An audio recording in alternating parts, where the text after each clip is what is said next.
And we welcome those of you who have been watching the Bears and the Steelers, as well as the Bucks and the Panthers. Kenny Albert, Brian Baldinger, as the final seconds will tick off here in Minnesota.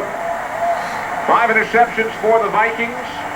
Corn Robinson scored the first touchdown of the game. Ryan Fitzpatrick in his second NFL start throws 5 interceptions. There's Joe Vitt, the Rams interim head coach. St. Louis drops to 5-8. The Vikings 8-5. Minnesota within a game of Chicago in the NFC North. Oh, you got to play all the games out, Kenny. You got to play all 16 games before you determine who's in the playoffs and who isn't. A lot of football yet to be played. Mike Tice's Vikings win their 6th in a row. Their 5th consecutive win at home. 6-0 with Brad Johnson as their starting quarterback. Minnesota within a game of Chicago will return to the Metrodome right after these messages. You're watching Fox 17, KTTW Sioux Falls, KTTM, Channel 12, Europe. Yards in the air for the Vikings. Michael Bennett, 70 on the ground. Robinson, a 13-yard touchdown run and a 61-yard kickoff return. For Ryan Baldinger, this is Kenny Albert. So long from the Metrodome as we send you west to James Brown in Los Angeles. We continue going around the National Football League to get you caught up on highlights and scores and putting things in perspective. So we now turn it over to the Blonde Bomber, talking a little bit about St. Louis and Minnesota. Minnesota 6-0 with Brad Holland. Who's Brad's last name?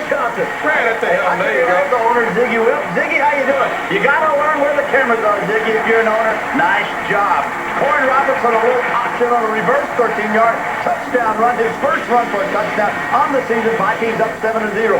Ryan Fitzpatrick, young man out of Harvard. Fitzpatrick. All right. I got my tongue in the way. There you go, 14-yard run, 13-13. And then it's Michael Bennett. Big day, straight up the middle, 7-yard touchdown run, 20-13. Fitzpatrick. Uh-oh, what happened? Ball got away, went up high. There's your interception by Brian Williams. Good day for the Viking defense. Good day for the Viking crowd. And certainly owner Ziggy Will. Fitzpatrick's not a good day, but that's okay, young man. It's all about learning how to play. 27-13.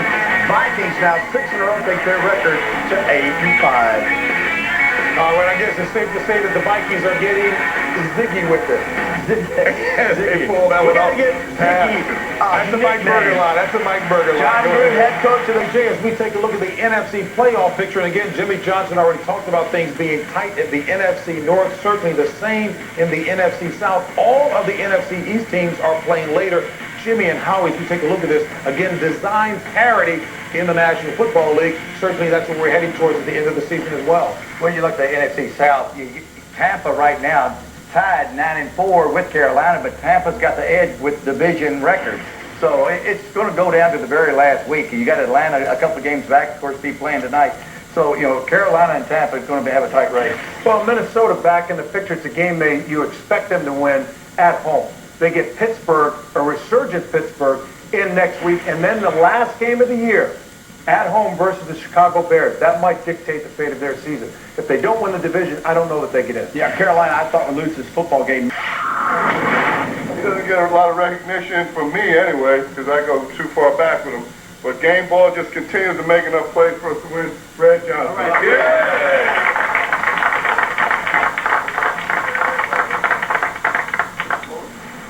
Deserved honor indeed as Brad Johnson now 6-0 at the helm. Jets and Raiders. Well, all right, let's do global. I haven't used that word. Global thoughts on the day, starting with Jimmy. Well, Brad Johnson, getting the 6-0 there with Minnesota Vikings, getting the game ball. But really, Mike Tice, he's held this thing together. This thing was unraveling in the first half of the season. Ziggy Welp went in, had a little talk with him. You gave him a little vote of confidence, and now he's back to winning games. Ziggy a nickname. That's Yeah, hey, they're going to play Chicago that last game of the season for that division. Well, that's how they're getting it done. And they get Pittsburgh next week. That to me, will define their season. In order to get to that game at the end of the year versus Chicago, they've got to beat a resurgent Pittsburgh Steelers team that I'm not sure they can handle. Okay, so now what about Carolina? What about Tampa Bay? But you don't know about it. You don't know about it. Yeah. None of us know about it. Well, you would know. I would know. How about him? You know what? I don't care. This could be a big research week for him. I don't care. So if you're trying to take a shot at me, Terry really does care. What he's saying is that he will learn. We'll see you next week right here. Promotional consideration paid for by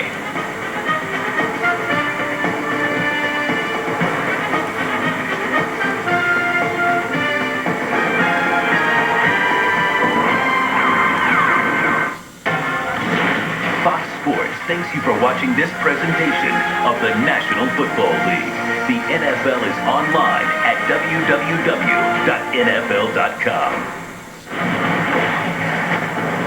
You've been watching Fox Sports, broadcasting in HD and presented by DirecTV.